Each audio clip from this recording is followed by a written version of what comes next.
Hello and welcome everyone. आज हम पढ़ेंगे क्लास 10th का print culture and the modern world. Books तो बहुत ही पुरानी इन्वेंशन है, बट बुक्स को पुराने ज़माने में हाथों से लिखा जाता था, इसलिए बहुत ही लिमिटेड बुक होती थी और हर कोई आसानी से बुक्स को खरीद नहीं पाता था। बाद में इन्हीं बुक्स को, मतलब जो हाथ से लिखी हुई बुक्स थी, इनकी बहुत सारी कॉपीज़ को बनाने की टेक्नोलॉजी बनाई गई। मतलब कि एक बुक तुमने लिख दी अपने हाथ से, उसी एक बुक से बहुत सारी और बुक बना दी, फोटोकॉपी टाइप उनकी कर दी। तो ये फोटोकॉपी करने वाला जो सिस्टम था ना, ये पूरा प्रिंटिंग मशीन्स के अंदर से आया या फिर प्रिंट टेक्नोलॉजी से आया। तब जाकर ढेर सारी बुक बनने लगी और आपके स्कूल्स में और आपके कॉलेजेस में, इन सारी जगहों पर ये बुक्स मिलने लगी और काफ़ी ज़्यादा बुक्स एक्सेसिबल हो गई। प्रिंट इन चाइना जो अर्लीस्ट प्रिंट टेक्नोलॉजी थी, मतलब प्रिंटिंग की एक तरीके से शुरुआत हुई थी, सबसे पहले टेक्नोलॉजी डेवलप हुई थी, वो चाइना, जापान और कोरिया के अंदर हुई थी। 17वीं सेंचुरी तक एक अर्बन कल्चर आ गया था चाइना के अंदर। मतलब कि चाइना के अंदर हमें काफ़ी ज़्यादा प्रिंटिंग के अंदर डाइवर्सिफाइड दिख रही थी प्रिंटिंग। इसका मतलब क्या है? मतलब कि अलग अलग तरीके की प्रिंटिंग थी, कलर थी, ब्लैक एंड वाइट थी, अलग अलग टॉपिक्स के ऊपर प्रिंट्स हो रहे थे, वो सारी चीज़ें। जैसे कि कुछ स्पोर्ट्स के ऊपर हो रहे थे प्रिंट, कुछ रिलीजियस मैटर्स के ऊपर हो रहे थे प्रिंट, तो ये सारी चीज़ें चल रही थी। इन लेट 19th सेंचुरी के अंदर वेस्टर्न प्रिंटिंग टेक्निक्स को और मैकेनिकल प्रेसेस को इंपोर्ट करा गया।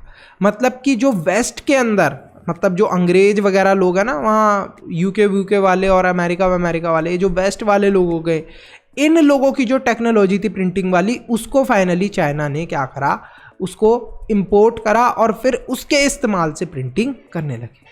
शंघाई एक तरीके से हब बन गया था न्यू प्रिंट कल्चर का। मतलब कि शंघाई से बहुत सारे प्रिंट हुआ करते थे और लोगों को यहाँ से प्रिंट मिला करते थे। Print in Japan 768 to 770 AD तक प्रिंटिंग हमें देखने को मिली थी जापान के अंदर, जिसे बुद्धिस्ट मिशनरीज ने करा था। अब ये जो प्रिंटिंग थी ना, ये कुछ हैंड प्रिंटिंग टेक्नोलॉजी थी। हैंड प्रिंटिंग टेक्नोलॉजी कुछ इस तरीके से वर्क करती है, देख रहे हो आप, यहाँ पर कलर्स हैं ऑलरेडी और इससे कुछ पैटर्न बनाए जा रहे हैं। तो ये क्या है? ये हैंड प्रिंटिंग टेक्नोलॉजी आप देख सकते हो, यहाँ पीछे कितने सारे पैटर्न्स बनाए हैं। जो बुद्धिस्ट डायमंड सूत्रा थे, ये ओल्डेस्ट जापानीज बुक थी जिसको प्रिंट करा गया था इन 1868 AD।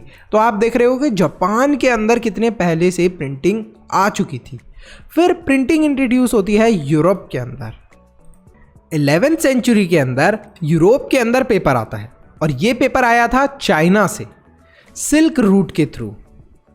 1295 के अंदर मार्को पोलो नाम के एक ग्रेट एक्सप्लोरर थे। एक्सप्लोरर मतलब कि ये अलग अलग जगहों पे घुमा करते थे।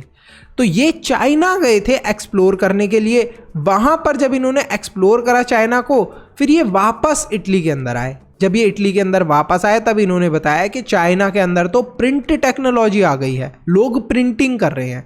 और चाइना की जो प्रिंटिंग टेक्निक्स थी या चाइना की जो प्रिंटिंग नॉलेज थी, ये सारी नॉलेज इटली के अंदर सब लोगों के साथ शेयर कर देते हैं। अब जो इटालियंस थे, उन्हें जब पता चलता है कि चाइना के अंदर तो ऐसे ऐसे प्रिंटिंग होती है, तो लगभग ये वुड ब्लॉक्स बना लेते हैं चाइना की तरह ही, और चाइना की जो प्रिंटिंग टेक्नोलॉजी थी उसकी कॉपी पेस्ट मार लेते हैं ये लोग। तो यहाँ पर देखो वुड ब्लॉक्स कुछ इस तरीके के हैं। यहाँ पर इसके ऊपर क्या कर लिए हैं, कार्व कर लिए हैं, मतलब जो भी वर्ड्स हैं उनको चिन्ह लिया है लकड़ी के ऊपर, और फिर इसको इंक के अंदर डिप करेंगे और फिर पेपर के ऊपर लगा देंगे। तो इससे क्या होगा, प्रिंट हो जाएगा आसानी से पेपर के ऊपर चीज़ें। अब तो सोचो प्रिंटर्स हैं, पहले कितनी मुश्किल होती थी प्रिंट करने में चीज़ों को। तो आप देख रहे हो, इनको बोलते हैं हम लोग वुड ब्लॉक्स। इस तरीके से यूरोप के अंदर पूरी प्रिंटिंग टेक्नोलॉजी स्प्रेड हो जाती है। यूरोप के और पार्ट्स थे, वहाँ पर भी सब लोग यही जो इटली के अंदर प्रिंटिंग टेक्नोलॉजी डेवलप हुई थी, इसे कॉपी पेस्ट मारते हैं। As the demand for book increase, books की डिमांड काफ़ी ज़्यादा इंक्रीज हो जाती है। तो जितने भी बुक सेलर्स थे यूरोप के अंदर, वो लोग ज़्यादा से ज़्यादा बुक्स को एक्सपोर्ट करते हैं और कंट्रीज़ के अंदर भी, मतलब और कंट्रीज़ के अंदर भी ये लोग बुक्स बना बना के बेचना शुरू कर देते हैं। But the production of handwritten manuscripts could not satisfy the ever increasing demand for books because देखो, एक प्रॉब्लम जो बुक्स के अंदर थी, पुरानी वाली बुक्स के अंदर थी जो कि हैंड रिटन होती थी, उनके अंदर क्या प्रॉब्लम होती थी कि जैसे जो राइटर है उसने बुक को लिख दिया, अब उसने बुक को लिख दिया फिर उसने और लोगों को दिया, और लोग क्या करते थे, उस बुक के अंदर जो भी चीज़ लिखी है उसे देखकर खुद कॉपी करते थे उस बुक की। तो ये जो कॉपी करने वाला प्रोसेस होता था ना, ये काफ़ी ज़्यादा एक्सपेंसिव होता था और लेबरस, मतलब इसमें बहुत सारे लोगों की ज़रूरत भी पड़ती थी और टाइम कंज्यूमिंग बिजनेस भी था। साथ ही में जो मैन्यूस्क्रिप्ट्स होती थी, मतलब कि जो ओरिजिनल राइटर ने लिखी हुई होती थी बुक, उनका भी ख़राब होने का चांस होता था। तो काफ़ी ज़्यादा वो नाजुक हो जाती थी, क्योंकि अगर वो फट गई तो फिर पूरी बुक राइटर ने जो लिखी है वो ख़राब। तो यहाँ पर ये बहुत ज़्यादा प्रॉब्लमेटिक था। लेकिन अब ये जो नया वाला मेथड था, ये वाला मेथड इतना ज़्यादा प्रॉब्लमेटिक नहीं था। 1430 तक जोआन गॉटेनबर्ग जो थे, उन्होंने इन्वेंट करी न्यू प्रिंटिंग टेक्नोलॉजी, और यहाँ पर उन्होंने क्या बनाया, प्रिंटिंग प्रेस को स्ट्रेसेनबर्ग जर्मनी के अंदर। तो यहाँ पर फर्स्ट प्रिंटिंग टेक्नोलॉजी को, जो कि एक न्यू प्रिंटिंग टेक्नोलॉजी डेवलप करी थी, वो किसने करी थी, जोआन गॉटेनबर्ग ने। तो यहाँ पर आप देख रहे हो कि ये क्या है, कुछ एक नई टाइप की इन्होंने मशीन बना दी प्रिंटिंग की। अब एक बार इनकी टेक्नोलॉजी को अच्छे से डिटेल में समझते हैं। वीडियो में आगे जाने से पहले आप सबको एक इम्पॉर्टेंट इंफॉर्मेशन देनी है। बहुत सारे बच्चों ने मुझे कमेंट और ईमेल करा कि सर, जो हमने मेंबरशिप परचेज करी थी और हमें नोट्स और सैम्पल पेपर मिले थे, वो एग्ज़ाम में बहुत हेल्पफुल थे। इसी वजह से प्लीज़ आप मेंबरशिप प्राइस इंक्रीज मत करो। तो आप सबके लिए गुड न्यूज़ है कि मेंबरशिप का प्राइस इंक्रीज नहीं होने वाला, 299 ही रहने वाला है। इसके साथ साथ एक और एक्साइटिंग न्यूज़ है। इस कॉस्ट को और भी अफोर्डेबल बनाने के लिए पहले 1000 बच्चों को मिलने वाला है 70% डिस्काउंट। तो फटाफट अभी मेंबर बन जाओ। एसएसटी के, इंग्लिश के, साइंस के नोट्स और सैंपल पेपर आपको मिलेंगे, जो कि एग्जाम में आपके फुल मार्क्स लाने में हेल्प करने वाले हैं। गॉटेनबर्ग ने सबसे पहले स्टोन्स को पॉलिश करना सिखा। स्टोन्स मतलब कि वो वाले पत्थर नहीं जो आप लोग रोड पे देखते हो, वो वाले स्टोन्स जिनको हम लोग रिंग की फॉर्म में पहनते हैं या गले में पहनते हैं, लोग नीलम वगैरह के नाम से आपने सुना होगा। तो उस टाइप के स्टोन्स को उन्होंने पॉलिश करना सीखा। एक बहुत ही अच्छे वो गोल्ड स्मिथ बन गए। पता है, वो इतने ज़्यादा एक्सपर्ट थे लीड मोल्ड्स को क्रिएट करने में, बहुत ही सुंदर उससे ट्रिंकलेट्स बनाया करते थे, मतलब कि गोल्ड की ज्वेलरी।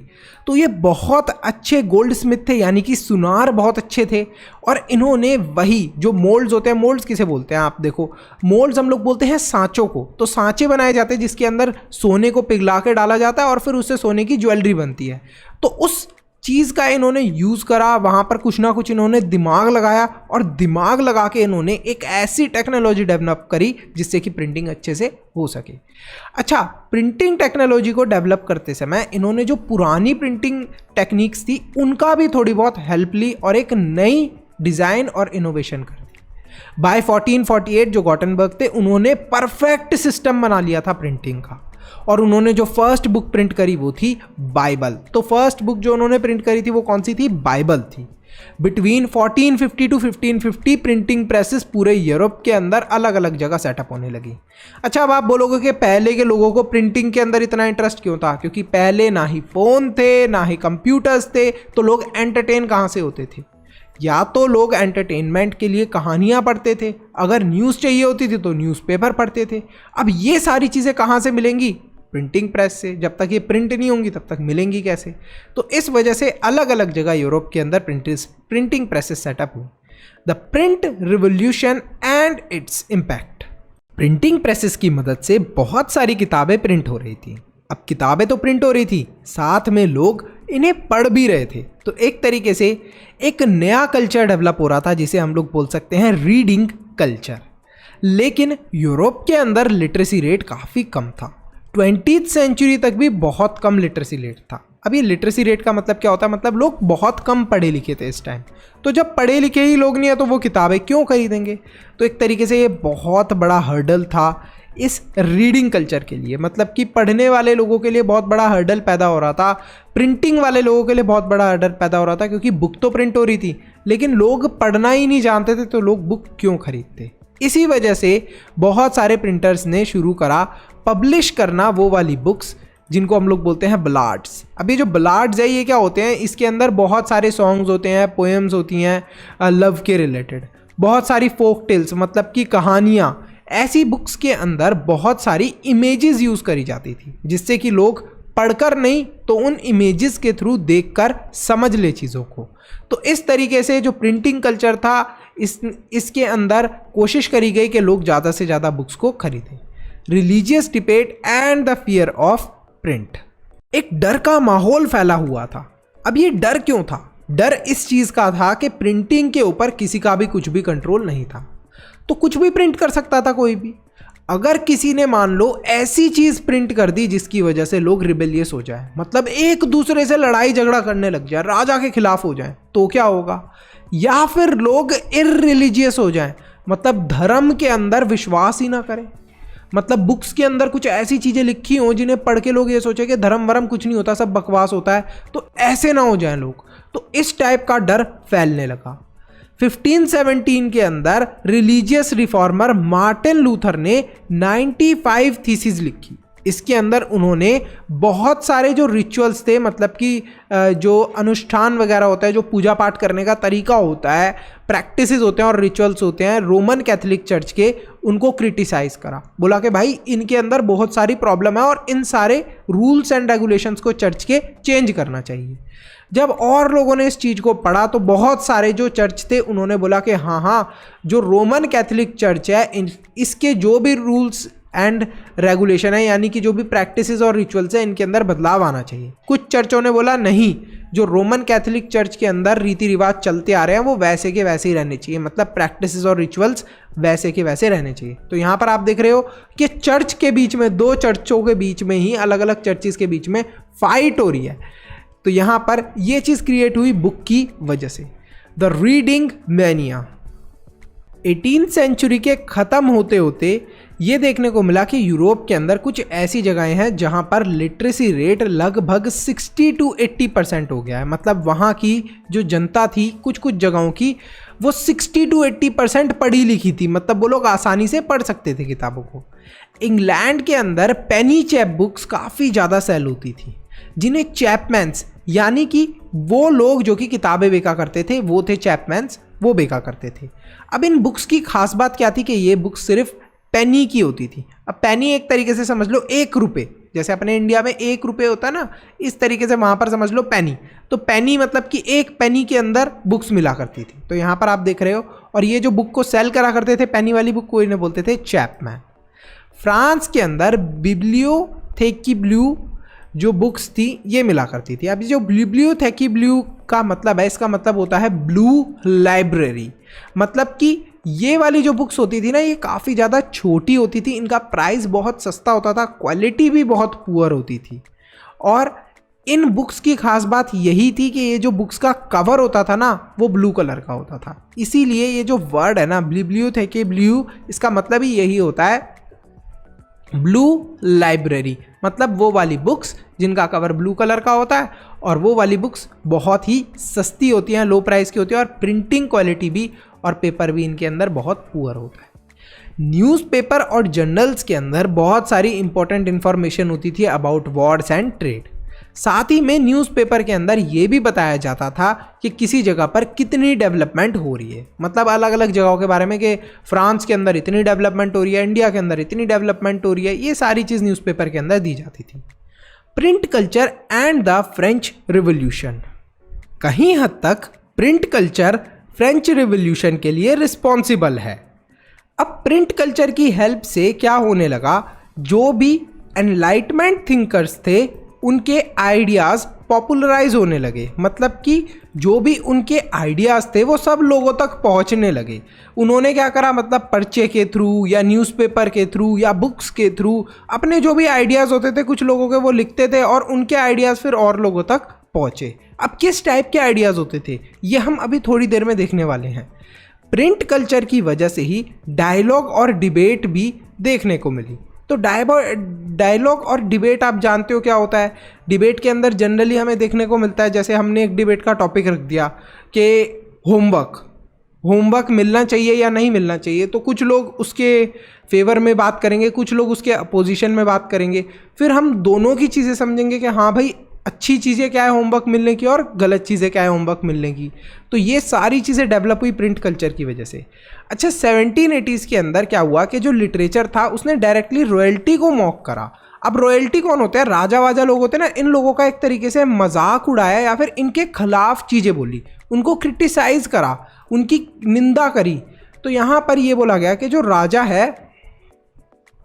राजा है वो इतना महान क्यों है, मतलब जो डिसीजन राजा ने ले लिया वो ले लिया, ठीक है, और फिर जो राजा के बच्चे हैं वही फिर नेक्स्ट राजा बनेंगे, तो ये ऐसा क्यों है?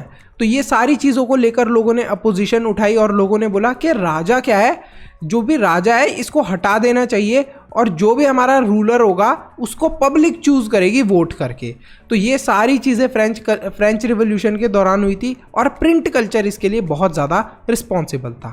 The 19th century, children, women and workers. 1857 के अंदर फ्रांस के अंदर एक चिल्ड्रंस प्रेस बनाई गई, मतलब कि स्पेशली बच्चों के लिए इस प्रेस के अंदर बुक बनाई जाएगी, मतलब जो भी लिटरेचर होगा, जो भी बुक्स होंगी वो बच्चों के लिए होंगी। और यहीं पर हमें ये भी देखने को मिला कि जो वुमेन्स थी वो भी बहुत इंपॉर्टेंट रीडर बनती जा रही थी, साथ में राइटर भी, मतलब औरतें पढ़ने भी लगी थी और कुछ बुक्स को लिखने भी लगी थी। पेनी मैगजीन्स, मतलब कि पेनी मैंने आपको बताया था ना कि करेंसी होती है यहाँ की, और पेनी एक तरीके से 1 रुपये समझ लो। तो जो पेनी मैगजीन्स थी वो काफ़ी ज़्यादा पॉपुलर हुई और स्पेशली ये जो पेनी मैगजीन्स थी वो वुमेन्स के लिए बनाई गई थी। इन मैगजीन्स के अंदर ये बताया गया था कि वुमेन्स को कैसे बिहेव करना चाहिए, कैसे घर का ध्यान रखना चाहिए, क्योंकि पहले ये सोच हुआ करती थी कि जो आदमी होते हैं वो जॉब करेंगे और जो वुमेन है वो घर का काम करेंगी। तो ये बहुत गंदी सोच थी और यही चीज़ वहाँ पर मैगजीन्स के अंदर और बुक्स के अंदर भी प्रमोट करी जा रही थी। 19th सेंचुरी के अंदर लैंडिंग लाइब्रेरीज भी बनाई गई इंग्लैंड के अंदर। अब ये जो लैंडिंग लाइब्रेरी है ना, ये एक तरीके की लैंडिंग लाइब्रेरी है, इसमें बहुत सारी बुक्स हैं। इस बुक से जितने भी वाइट कॉलर वर्कर्स हैं, जैसे कि artisans, lower middle class people, ये लोग पढ़ सकते थे बुक को। तो हर कोई बुक को खरीदे ना, इससे बेटर ये है कि एक लाइब्रेरी बना दो और उसके अंदर बहुत सारी बुक्स रख दो और जिसको जो बुक पढ़नी होगी वो उस बुक को पढ़ लेगा लैंडिंग लाइब्रेरी से लेके। फर्दर इनोवेशंस, प्रिंटिंग के अंदर आगे जाकर और ज़्यादा इम्प्रूवमेंट हुई, इसी चीज़ को बोलते हैं हम लोग इनोवेशन। मिड 19th सेंचुरी के अंदर रिचर्ड एम हो ने पावर ड्रिवन सिलेंड्रिकल प्रेस बनाई, मतलब इसके अंदर आप क्या कर सकते हो कि हाथ से इस प्रेस को पावर दे सकते हो और ये प्रेस बहुत अच्छे से काम करेगी। बाद में 19th सेंचुरी के अंदर एक ऑफसेट प्रेस बनाई गई। अब इस ऑफसेट प्रेस की पता है क्या खास बात थी कि ये 6 कलर्स को प्रिंट कर सकती थी एक समय में। फिर 20th सेंचुरी के अंदर इलेक्ट्रिकली ऑपरेटेड प्रेसेस बनाई गई। ये जो प्रेस थी ये बिजली से चलती थी। अब बात करते हैं India and the world of print की। Manuscripts before the age of print, printing के पहले इंडिया के अंदर मैन्यूस्क्रिप्ट्स, मतलब कोई भी चीज़ लिखी जाती थी तो वो पाम लीव्स के ऊपर लिखी जाती थी या फिर हैंडमेड पेपर के ऊपर, और लिखी किससे जाती थी? हाथों से लिखी जाती थी। तो आप ये देख रहे हो पाम लीव्स, आपने देखा होगा एक पाम ट्री होता है, उसकी पत्तियां बहुत बड़ी बड़ी होती हैं, तो वो वाली पाम लीव्स होती है, उनके ऊपर लिखा जाता है, या फिर हाथ से बनाए हुए पेपर के ऊपर लिखा जाता था। Print comes to India. Mid 16th century के अंदर इंडिया के अंदर फर्स्ट प्रिंटिंग प्रेस लाई गई गोवा के अंदर, और इसको लेकर कौन आया? Portuguese missionaries. By 1674 about 50 books had been printed. 50 book लगभग प्रिंट हो गई थी कोंकणी एंड कराना लैंग्वेज के अंदर। कोचिन के अंदर 1579 के अंदर कैथोलिक प्रीस्ट ने प्रिंट करी फर्स्ट तमिल बुक। 1713 के अंदर कैथोलिक प्रीस्ट ने फर्स्ट बुक प्रिंट करी मलयालम वाली। फिर 1710 तक डच के कुछ प्रोटेस्टेंट मिशनरीज थे, उन्होंने 32 तमिल टेक्स्ट को प्रिंट करा। और 1780 के अंदर जेम्स ऑगस्टस नाम का एक पर्सन था, जेम्स ऑगस्टस हिकी, उसने क्या करा? बंगाल गेजिटी नाम की एक वीकली मैगजीन थी, उसको एडिट करना शुरू करा, मतलब कि हर हफ्ते ये मैगजीन्स प्रिंट करी जाती थी। Religious reforms and public debates. Early 18th century से ही इंडिया के अंदर काफ़ी ज़्यादा डिबेट हो रही थी रिलीजियस इश्यूज़ को लेकर। मतलब हमारे धर्म के रिलेटेड कोई भी प्रॉब्लम हुआ करती थी तो उस चीज़ पे लोग डिबेट कर रहे थे। हर एक ग्रुप की अलग अलग मान्यता थी। कोई किसी धर्म की बात को अलग तरीके से मानता था, कोई किसी धर्म की बात को अलग तरीके से मानता था। कुछ लोग ये बोला करते थे कि अरे भाई सती प्रथा सही है, कुछ लोग बोलते थे कि सती प्रथा गलत है। तो ये सती प्रथा थी क्या? फॉर एग्जाम्पल के लिए हमने एक मान्यता ली है। तो सती प्रथा के अंदर क्या होता था कि अगर किसी का हस्बैंड मर गया है और उसकी पत्नी जिंदा है तो उसकी पत्नी को भी उसके मरे हुए हस्बैंड के साथ ही जला दिया जाएगा। इस चीज़ को बहुत सारे लोग अपोज करते थे, लेकिन कुछ लोग इस मान्यता में माना करते थे। 1821 के अंदर राजा राम मोहन रॉय ने अपनी कुछ टेक्स्ट को पब्लिश करा जिसे बोलते हैं संवाद कौमुदी। इसके अंदर उन्होंने बहुत सारे जो हमारे रिलीजन के अंदर प्रॉब्लम्स थी उनको एड्रेस करा। मतलब कि जो गलत चीज़ें थी उनके बारे में बताया कि ये गलत चीज़ें हैं। तो ऐसे ही और भी बहुत सारे लोग थे। 1810 के अंदर फर्स्ट एडिशन प्रिंट हुआ रामचरितमानस, जिसको तुलसीदास जी ने लिखा था। ये जो रामचरितमानस है ये 16th सेंचुरी का टेक्स्ट है और इसको फर्स्ट ऑफ ऑल पब्लिश करा गया था कोलकाता के अंदर। आप सबके घर में ये होगी बुक, ठीक है, जो भी हिंदू लोग हैं उनके घर में ज़रूर होगी ये बुक, और इसको लोग रामायण भी बोलते हैं। New forms of publication. Novel एक लिटरेरी फर्म थी जो कि यूरोप के अंदर डेवलप हुई थी। कुछ समय के बाद जब इन्होंने देखा कि इंडियंस को किस टाइप की बुक पसंद है तो उसी के अकॉर्डिंग इन्होंने बुक्स बनाना शुरू कर दी और उसी के अकॉर्डिंग नोवेल्स डिज़ाइन कर दी और स्टाइल भी कुछ वैसा ही अडेप्ट कर लिया। मतलब जो भी हम इंडियंस को टेक्स्ट अच्छा लगता है, समझ में आता है, उसी टाइप के अकॉर्डिंग इन्होंने चीज़ें बनाना शुरू कर दी। और भी बहुत सारी चीज़ें आई जैसे कि लिरिक्स, शॉर्ट स्टोरीज, ऐसे, ये सब भी प्रिंट होना शुरू हुए। और ये सारी चीज़ें सोशल और पॉलिटिकल मैटर्स पे भी थी, जिसकी वजह से बहुत सारे लोगों को इंटरेस्टिंग चीज़ें पढ़ने को मिली और ये सारी चीज़ें वर्ल्ड ऑफ रीडिंग के अंदर एंटर हुई। पेंटर्स लाइक राजा रवि वर्मा बहुत सारी सुंदर सुंदर विजुअल इमेजेस बनाते थे जो कि काफ़ी ज़्यादा मास सर्कुलेशन के यूज़ में आती थी। तो यहाँ पर आप देख सकते हो कैसे भगवान की पिक्चर बनाई है इन्होंने, कैसे यहाँ पर एक साधु की पिक्चर बनाई है। तो इस टाइप की पिक्चर से ये बनाते थे और ये फिर मास रेगुलेशन के काम में आती थी। Women and print. Liberal husband and fathers began educating their women folk at home. India के अंदर एक बहुत बड़ी प्रॉब्लम थी कि औरतों को स्कूल जाना अलाउड नहीं था पहले के टाइम पर, लेकिन कुछ जो अच्छे हस्बैंड्स हुआ करते थे और फादर्स हुआ करते थे जो कि इक्वल मानते थे वुमेन्स को कि मैन और वुमेन इक्वल्स हैं, उन्होंने अपनी औरतों को, अपनी बहनों को, अपनी माँओं को, इन सब को घर में पढ़ाना शुरू करा, घर में एजुकेट करना शुरू करा। कंजर्वेटिव हिंदू, मतलब कंजर्वेटिव वो लोग होते हैं जो कि बदलाव नहीं चाहते। तो वो जो हिंदूज थे वो ये मानते थे कि अगर हमने लिटरेट कर दिया लड़की को, मतलब कि अगर हमने लड़की को पढ़ा लिखा दिया तो वो क्या बन जाएगी, विडो बन जाएगी। विडो मतलब कि आप समझते हो कि विडो किसको बोलते हैं हम लोग, विधवा बन जाएगी। इसका आसान मतलब ये है कि मतलब वो लड़की अपने हस्बैंड की बात नहीं सुनेगी या कुछ गलत सलत करने लग जाएगी अगर वो पढ़ी लिखी होगी। तो ये सारी सोच थी कंजर्वेटिव हिंदूज़ की। मुस्लिम्स भी काफ़ी ज़्यादा डरा करते थे वुमेन्स को एजुकेट करने से। उनको ये लगता था कि अगर वुमेन्स ने पढ़ना शुरू कर दिया, पढ़ना लिखना शुरू कर दिया, तो जो उर्दू रोमांस की बुक्स हैं उन्हें पढ़कर वो लोग करप्ट हो जाएंगी, मतलब औरतें बिगड़ जाएंगी। मतलब आदमी नहीं बिगड़ेंगे, औरतें बिगड़ जाएंगी। देख रहे हो, आदमी मतलब कुछ भी करे वो गलत नहीं हो सकता और औरतें करें तो वो गलत हो जाएगा। तो यहाँ पर ये सोच थी पुराने ज़माने की, लेकिन अब तो ये सोच ऑलमोस्ट चेंज हो गई है। Print and the poor people. 19th century तक काफ़ी सस्ती और स्मॉल बुक्स बनाई गई और इनको मार्केट में लाकर बेचा गया। अब छोटी और सस्ती बुक्स बनाने का क्या कारण हो सकता है, जिससे कि ज़्यादा से ज़्यादा लोग खरीद सके बुक्स को। अगर सस्ती होंगी तो लोग आसानी से खरीद पाएंगे। अब लेट 19th सेंचुरी तक बुक्स, मैगजीन, न्यूज़पेपर, इन सारी चीज़ों के थ्रू कास्ट डिस्क्रिमिनेशन के अगेंस्ट भी लिखा गया। कास्ट डिस्क्रिमिनेशन मतलब कि ऊंची जात और जो नीची जात में फ़र्क किया जाता था, उस चीज़ के अगेंस्ट अब न्यूज़पेपर, मैगजीन्स, बुक्स के अंदर लिखा गया। और बहुत सारे आप एसेज देख सकते हो इस चीज़ के ऊपर, बुक्स देख सकते हो। जैसे यहाँ पर आप देख रहे हो, यहाँ पर भीमराव अंबेडकर जी की एक बुक है। तो इस टाइप की बुक्स बहुत सारी हैं, स्पेशली इसके अंदर कास्ट डिस्क्रिमिनेशन के बारे में बहुत सारी चीज़ें लिखी गई हैं। Print and censorship. सेंसरशिप का आसान मतलब क्या है? देखो, अगर आप गवर्नमेंट के अगेंस्ट कुछ बोलते हो तो गवर्नमेंट बोलेगी कि नहीं नहीं ये चीज़ हमारे अगेंस्ट नहीं बोलनी, तो वो चीज़ मीडिया नहीं बोल सकता।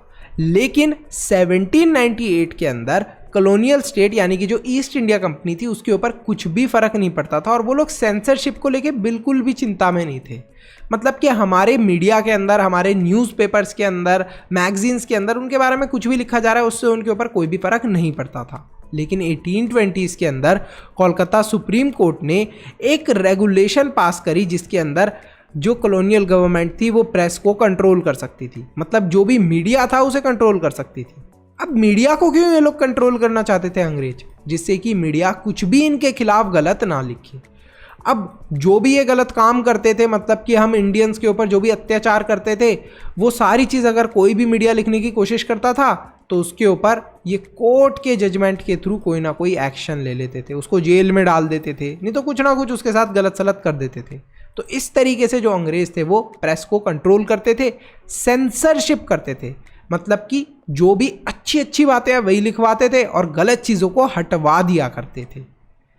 After the revolt of 1857 the attitude to freedom of the press changed. अब 1857 के अंदर रिवॉल्ट हुआ था, अंग्रेजों के खिलाफ हम इंडियंस ने आवाज़ उठाई थी। जब हमने आवाज़ उठाई तो इसी के साथ साथ जो हमारी प्रेस थी उसकी भी फ्रीडम मिली, मतलब कि जो प्रेस थी अब अंग्रेजों के खिलाफ खुलकर कुछ भी लिख सकती थी। In 1878, the Vernacular Press Act was passed, which provided the government with extensive rights to censor reports and editorials in the vernacular press। अब देखो, जो अंग्रेज थे ना, अंग्रेज लोग बाद में दोबारा 1878 के अंदर क्या करते हैं, एक ऐसा एक्ट लेकर आते हैं, मतलब एक ऐसा रूल लेकर आते हैं जिससे कि प्रेस कुछ भी उनके खिलाफ गलत ना लिख सके। इस चीज़ के अंदर, रूल के अंदर स्पेशली मेंशन होता है कि जो अंग्रेज है उनके पास बहुत ज़्यादा पावर आ जाएगी प्रेस को कंट्रोल करने की। तो एक तरीके से ये क्या था, it was a attack on freedom of press, मतलब कि प्रेस जो भी हमारी न्यूज़ है, जो भी रिपोर्टर्स है, ये सब अब फ्रीली अंग्रेजों के खिलाफ कुछ नहीं बोल सकते थे। मतलब गलत चीज़ भी बोलेंगे तो अब इनके हाथ में पूरी कंट्रोल है तो ये गलत चीज़ें हटवा देंगे। Despite repressive measures, nationalist newspaper grew in number in all parts of India।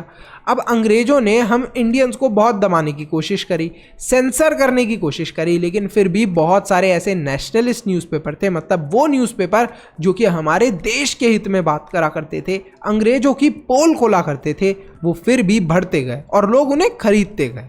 तो यहीं पे हमारा चैप्टर ख़त्म होता है। प्रिंटिंग जो कि बहुत छोटी सी चीज़ है, हमें लगती है वो कितना बड़े प्रोसेस से आई है और कितना ज़्यादा इसने हम लोगों की हेल्प करी है, ये हमें इस चैप्टर के थ्रू पता चला। अगर आपको इस चैप्टर के सैम्पल पेपर चाहिए या फिर नोट्स चाहिए तो क्या करना है, सब्सक्राइब करना है, उसके साथ में ज्वाइन का बटन है उस पर क्लिक करके मेंबर बनना है। देखो, सैम्पल पेपर नोट्स के साथ साथ आपको शाउट आउट भी मिलेगा और मैं तो बोलता हूँ कि मेंबर ज़रूर बनो, क्योंकि ये जो नोट्स हैं ये काफ़ी शॉर्ट है और बहुत सारी पिक्चर्स का इस्तेमाल करा है जिससे कि आपको जल्दी समझ में आ जाए चीज़ें। जैसे ये देखो, ये आप बुक में पढ़ोगे तो समझ में नहीं आएगा, बट यहाँ पर प्रॉपरली फोटो के साथ समझ में आ रहा है और नोट्स शॉर्ट भी हैं, बुक के अंदर बहुत बड़ा चैप्टर है। तो आप क्या करोगे, अगर आपको ये नोट्स मिल जाएंगे एग्जाम से पहले तो फटाफट रिवाइज कर लोगे। सैम्पल पेपर के अंदर वो सारे इंपॉर्टेंट क्वेश्चन हैं जो कि बोर्ड्स में आते हैं, रिपीटेडली आते हैं, और जो मोस्ट आस्क्ड क्वेश्चन रहे हैं बोर्ड्स के वो सारे दिए हुए हैं, तो आपको सैम्पल पेपर भी मिल जाएंगे। So see you in the next video, bye bye till then, thank you so much for watching this video. Mannu से ज्ञान लेते रहो।